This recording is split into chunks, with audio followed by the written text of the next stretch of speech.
ஏன்னா தன்னம்பிக்கை இருந்தால் தான் என்னால் எதுவுமே செய்ய முடியும் அப்படிங்கிறத நம்ம அடுத்த நொடி நம்ம நிற்கணும்னா அது கண்டிப்பாக நமக்கு தேவை.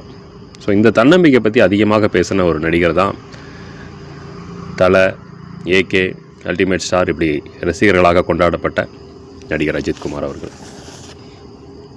ஸோ அவரை பற்றி அந்த நிகழ்ச்சியில் நம்ம பேச போகிறோம். மே 1, 1971 செகந்திராபாத்தில் தான் அவர் பிறந்தார். இப்போது தெலுங்கானா மாவட்டம், அப்போது ஆந்திர பிரதேஷ்.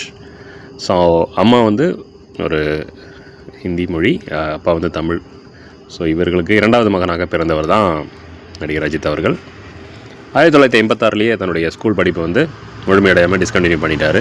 அதுக்கப்புறம் மோட்டார் ஃபீல்டில் ஆர்வம் காரணமாக அவர் அதில் ஏதாவது சாதிக்கணும், ரேஸில் கலந்துக்கணும், ஏதாவது சாதிக்கணும், என்னுடைய பேர் வரணும் அப்படிங்கிறதுக்காக ஒரு சில வேலைகள்லாம் அவர் ஈடுபட்டார். ஸோ அப்போது விளம்பர படங்களில் நடித்தார், மெக்கானிக்காக ஒர்க் பண்ணார்.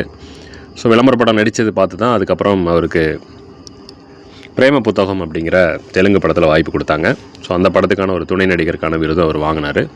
அதுக்கப்புறம் தான் அமராவதி திரைப்படத்தில் தமிழில் இன்ட்ரடியூஸ் ஆகிறாருங்க.